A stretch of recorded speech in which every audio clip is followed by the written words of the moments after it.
Hello guys, in this video I'm gonna show you how to add temperature to Instagram story. Firstly, launch the application, and then as you can see on my left upper side I have a story side. Just I need to tap on it and it will get up to the story side.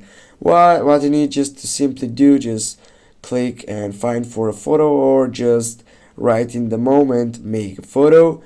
Then on my upper side I have four options. I need to choose the second one for the sticker side. Now what I need to do is just simply here, as you scroll down you can see the temperature from this section. Click on the temperature.